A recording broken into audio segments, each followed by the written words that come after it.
Welcome. My name is Greg Andrus. I'm the Vice President of the Democratic Party of Evanston. This is part of our ongoing video series where we're interviewing all the different municipal candidates. For our members who have been with us for a while, you may remember our previous endorsement events where we all gathered at the Unitarian Church and got to listen to people come up on stage for 2 minutes.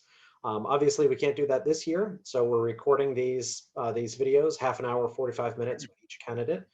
Get some answers to each of the questions, and I thank you all for submitting so many questions to me. Today we're here with Eric Young, who is running for 3rd Ward Alderman. So Eric, why don't you start us off? Just tell us a little bit about yourself. All right. Thank you for hosting. Thank you to everybody tuning in. My name is Eric Young. I've lived in the 3rd Ward of Evanston for 20 years. My wife, Shannon, and I moved here in July of 01. We have 3 wonderful children. My daughters attend Lincoln School. My son attends Nichols. I own La Principal Restaurant, which is just over the border in the 4th Ward. Aside from that, I've enjoyed, supporting the community, being a part of the community. I've coached numerous years of T-ball and other sports. I spent 4 years working with the board of the main Dempster Mile. I was an elected official. I moved my way up to treasurer, and then I was eventually the president, and then my term has ended and I rolled off the board. And right now we're just trying to navigate through COVID, keep our staff healthy, keep our family healthy, and move forward. All right, thank you very much. So the first question comes to us on the issue of equity. And the question is, how well do you feel that the city of Evanston has upheld its goal of assessing decisions and policies through a lens of equity? So I think intention is there. I think, we like to talk about being equitable. I think at some point the lenses or the glasses come off and decisions are made that are not equitable. This most, recent, all the recent decisions on the last year's budget or this upcoming budget, raising property taxes, in the middle of a pandemic is terrible, but, raising taxes should be the absolute last step. In our ward here, we kind of have a tale of 2 wards. There are folks who are struggling and there are folks who are not struggling. A parking ticket, that is punitive, really is really harmful to some of the folks where it's meaningless to others. And I think, those types of decisions coming down from the city are not equitable, although the intention may be there. I think in the end, it's not. All right, thank you very much. So the next couple of questions are all about policing. First question is, how do you go about listening to and weighing conflicting calls from constituents who want less conventional police presence versus those who want more? So I think a lot of problems can be solved with simple communication, transparency and communication. And it's something that has been lacking from our elected official in our ward. And I think through conversations, communication, through effective ward meetings, through those tools, I think you can find a middle ground. I think also you'll find that if you really look at the data from the police, that the types of incidences that we have and the police budget, that things can be shifted around, and that may actually end up in more efficient policing. Like noise complaints and things of those nature might not need a typical response of some other incidents that do require maybe some forceful responses. I think if you shift things around, and I think you can find that the policing may be more efficient in the end. Okay. And as a follow-up to that, do you feel that the city has done enough to assure Black and brown constituents that they're not being unfairly policed and that individual officers are held accountable? No, I don't know how you can assure them of that when you look at the data that has Black and brown folks, being pulled over, being searched, being arrested at, times 2 or, at rates of 2 and 3 times that of white folks. I don't know how you can craft those assurances. The data is there. You can have those conversations with me, but you need to have the conversations with the people that are affected. And I don't see how you can reassure them with that data. Okay, and then the next question is also on police oversight.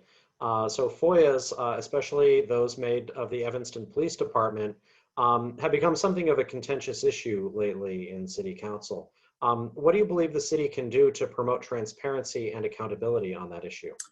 I think we have to follow the FOIA mandates that are given to us by the state. We have to follow them we can't vary from them, right?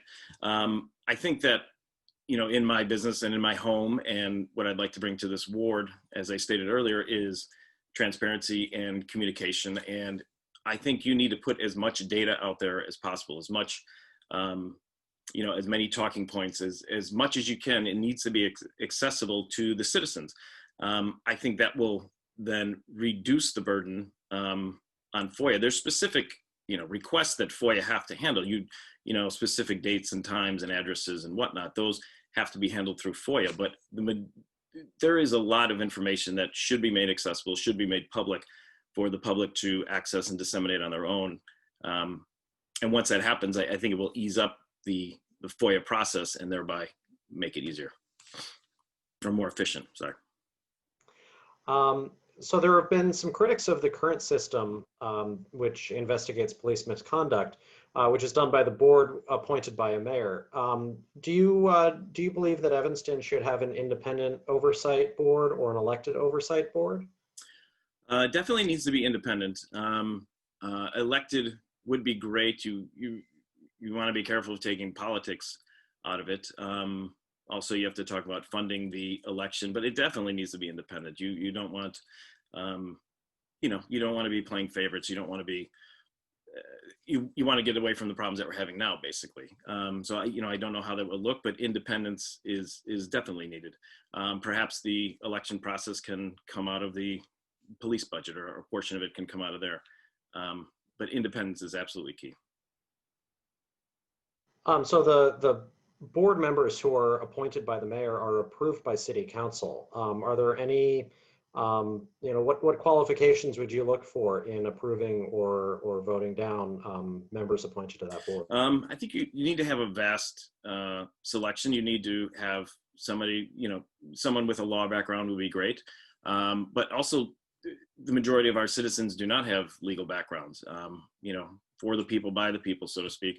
I think you need to have a good mix. And if you, similar to our election process now, you get out and you make your case why you should be on the board. And if the public elects you, then you can be on the board. And on our final question on policing, it regards an incident that happened, and this is the Halloween protest down at Northwestern. The city of Evanston made use of the Northern Illinois Police Alarm System to respond to protests. That's the NIPAs or NIPAs. Do you believe the city has enough oversight over NIPAs, or what would you like to do to make this relationship between us and the organization more transparent to Evanston residents? So NIPAs, right on paper, is a great tool. If we have an incident, and we border with, the third largest city in the nation, so there's potential for trouble. We saw it. We've seen it in the past. So NIPAs on paper is great, but to find out that they cannot be FOIA'd, that their members were covering up their names, that there was no accountability, no way of tracking this, was abhorrent. I had no idea. I couldn't believe that was the case. That being said, what is the balance? Who do we call if there is an emergency? So if they're going to be policing in our community, they need to be held accountable. Their actions need to be FOIAble, and we need to know who they are. So there needs to definitely be transparency. Eliminating them altogether, I don't know if that's the right answer, but transparency and accountability needs to happen. So the next few questions, moving away from policing a little bit, are about the government itself. Is there anything about the culture of our city government you would like to see changed? In the third ward, we definitely need more communication, and I've touched on that a few times now. I'd like to establish a system of precinct captains, block captains, if you will, where I can keep channels of communication open, where I can touch base with the captains once a week to see what their blocks are thinking, what their neighbors are thinking. I'd like to establish ward meetings, monthly ward meetings, and really be in touch with the constituents. That does lead into city council. I think there needs to be more transparency. I think, executive sessions, I get why they're there, but can't be making a lot of decisions in executive sessions. We need to get the constituents involved more, get them excited about government. And I understand that everything is accessible via YouTube, but when meetings go till 10:30, 11 p.m. at night, are they really accessible? So I get that there is the effort. We need to do more. We need to make it accessible, exciting. We need to get our constituents involved and keep those channels of communication open. And the next two questions are, can you comment on the benefits and challenges of Evanston's home rule status? And how do you feel about the current council manager form of government? Yeah, so home rule is, I think it's great. We make our decisions. We know how our city works the best. So we operate independently. I think it's great. The council manager form, I know why it was enacted. You want to take political decisions away from, execution. I think if we are, as elected officials, doing our job, working with our constituents, disseminating information, bringing it back and forth, then it's effective. And, we do need to hold the city manager and staff accountable. But if everybody is doing their job, it's great. And that's not to say that it shouldn't be scrutinized and constantly scrutinized. I think its intentions were good. And as long as everybody's doing their job, then, it's working. Okay. So moving on to the next subject, we've gotten a couple of questions, and I just wanted to ask a couple of questions on the environment. So Evanston has the Climate Action Resilience Plan, which calls for a carbon neutral Evanston by 2050. What do you feel are the largest challenges we face in reaching that goal? And do you feel the current goal is ambitious enough, or would you like to see changes made to that? So, not being a climate scientist, I think that I think the goals are great. You have to set goals, right? But for instance, just so 2050 is the ultimate goal, but there's milestones along the way, right? 2030. I just bought a truck to use for personal and for my business, right? In 10 years, that truck is still going to be not very fuel efficient. So, and same thing goes for houses, right? Houses contribute CO2, et cetera, et cetera. You can't force all these residents to upgrade to, eco-friendly water heaters and HVAC systems, et cetera. So I think that's the challenge. I think the city does a pretty good job of educating. Like, for instance, the Ecology Center, my kids love to go there, but it really is, it's focused on our youth who these decisions we make now are going to be affected. So we're educating our youth, so when they grow up to be adults, they're aware of these things. I think the city does a great job of just things like recycling and being eco-friendly. That being said, I'm supportive of it. I don't know all the exact ramifications of some decisions we're going to make now, however. Okay. So the next question comes to us just sort of broadly on the budget. Do you feel overall that expenditures by the city of Evanston over the last 4 years have appropriately reflected the priorities, needs, and interests of Evanston residents? No, I mean, just again, going back to this last budget with the property tax increase, that's ridiculous. Crown, while it's great, it's going to be very burdensome coming up. The soccer fields are wonderful. The library is great, but I think we're going to have to really question at what cost a few years down the line. I know from coaching Little League, there are several parks throughout Evanston that the baseball diamonds need addressing immediately. And there are several parks where it seems, my son played there, and a few years later when I brought my daughters to play there, that they were redone. Yeah, so I don't think so. I think we need to do better. You know, we talk about the lens of equity in the beginning. I think we really need to really keep those lenses on as we're preparing our budgets. Okay. So the next question comes, even before the pandemic, it seemed as though downtown Evanston was full of empty storefronts. And of course, the pandemic has just made that worse. What do you believe can be done to promote development in a way that prioritizes small businesses and local ownership? So Annie Coakley in downtown Evanston and Catherine Gonsick at Main Dempster Mile and Central Street, the Central Street SSA are doing all they can, and they're doing wonderful work keeping their districts alive. We need to support them as much as we can. Their feet are on the ground. They're in touch with their with the businesses, with the residents. We need to give them all the support that we can. Perhaps the city can investigate giving other forms of support that we might not normally, perhaps like extra street sweeping or maybe power washing sidewalks. We need to make downtown and these business districts as accessible and as vibrant as we can. I think we need to have a conversation with Northwestern about how they can help, because this is the reality. Next year when parents are bringing their seniors here and they step off a campus into downtown and it's an empty ghost town, that is not going to bode well for Northwestern. So we need to have a conversation about how they can help revitalize downtown. We need to also get the makers and the builders and the creators, try to get them out of their basement, out of the garage, off the dining room table, and into these storefronts. How can we incentivize the small independent businesses to move back? How can we avoid, I don't want to say big box, how can we avoid having an entire street of financial advisors that doesn't generate foot traffic, that has no excitement, that has no experience? How can we do those things? Is it through creative zoning? Is it through, rules, laws, incentive, whatever it may be? We need to do all that we can to really make sure that independent businesses are going to take up these storefronts in the future, and just support as much as we can. And it's going to be a problem coming up. Thanks.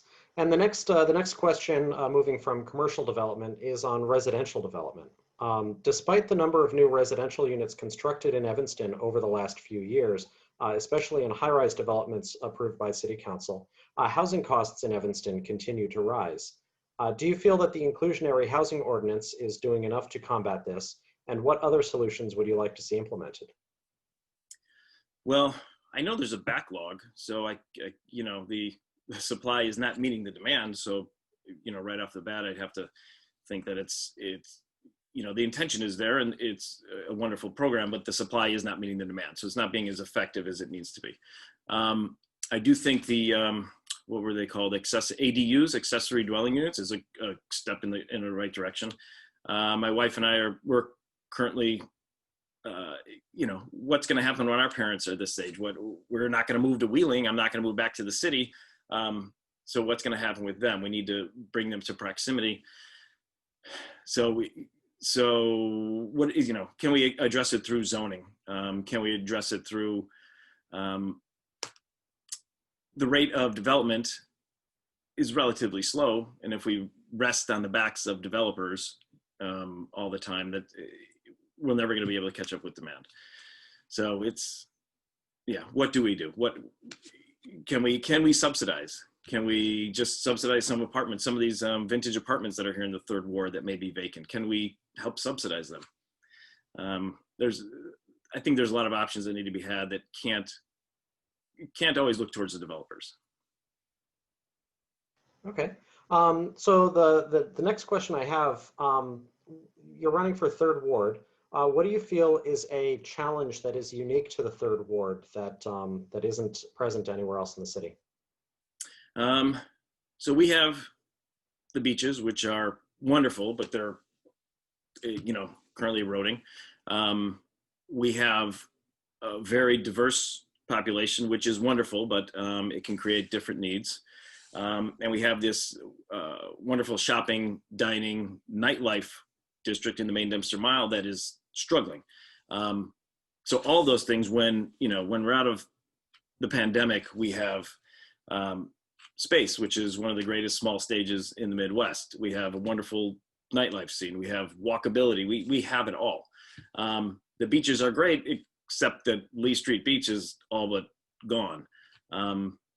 And the diversity is great, except that now the residents are struggling to pay their bills and just struggling to make ends meet. So those are the challenges that we face, but the things that make it great are the challenges. It's a great ward, but it's going to take some work. Okay, so we're reaching the last few questions here. I like to ask the non-incumbents or the challengers, why Alderman? So of all the ways to sort of throw your hat in the ring to serve the public, why this race? Well, I've done a lot through serving the community and through my time on the main Dempster Mile and as a business owner. I felt that this was the next step. And, after talking to my neighbors and talking to my friends, we all feel that we need a different voice. And I think this seems like a logical step.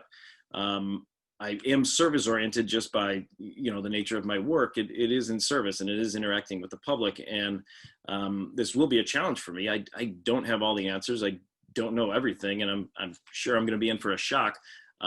But I want to do the work. I want to have my feet on the ground for my neighbors, for the constituents. I want to serve them. I want to keep this ward great and vibrant, and I want to connect neighbors with neighbors. I love building community, and it seems like a logical next step, and it's something that I really want to do. So as a final question here, you're challenging the incumbent alderman, Melissa Wynn. What is one decision she's made that you agree with? She did approve the main Dempster Mile. All the aldermen did at the time, all of city council did, but it was a good decision. We had a lot of independent shops, and we've always had a lot of independent shops, but the main Dempster Mile has really given us a great tool for marketing, for experiential, creating experiences. Catherine Gottsick has done a wonderful job of just revitalizing it, bringing the neighborhood together, offering free concerts and free activities, just working with the businesses to get us on the same page. So that was a good decision. I was happy to be a part of it, happy to give my time to it and see it grow and see it be successful. Thank you very much. So usually when we close out, if you're willing to stick around for a few minutes here, I like to open it up to questions from the viewers, because I see a couple of our members have tuned in. Would you be willing to answer some questions from? Absolutely. All right, excellent. So to everybody who's watching right now, I'm going to allow you to unmute yourselves. I just ask that you ask questions one at a time and try not to speak over each other. Hi, Eric. This is Stephanie Szymanski, your neighbor, Courts of Evanston neighbor. Thanks for participating in this. It's good to hear some of your thoughts on what can be done in the third ward. We talked a bit about affordable housing on another call with a candidate. So I'm curious just to talk specifically about third ward, what your thoughts are on the lot 1 parking lot development that's been talked about and considered affordable housing, and then what's being done with both fabrics as well. Lot 1, yeah, it seems like it's been talked about for several years. I'm for exploring it. I'm for moving forward with it. There's not a ton of information out there. I honestly don't know why it stopped. I think there was one meeting and here we are like 2 or 3 years later. Vogue Fabrics, I like the plan. So here, two things. As a business owner, and I guarantee I speak for everybody on Main Street, we need the density. We need more bodies. We have a wonderful customer base, but we all need more. So from that aspect, I'm for it. I don't know. I haven't looked at the affordable housing, how many units, or if they're trying to just donate to the fund. I don't know, but from the eye test, I do support that project. Great, thank you. Appreciate your time. Did we have any other questions?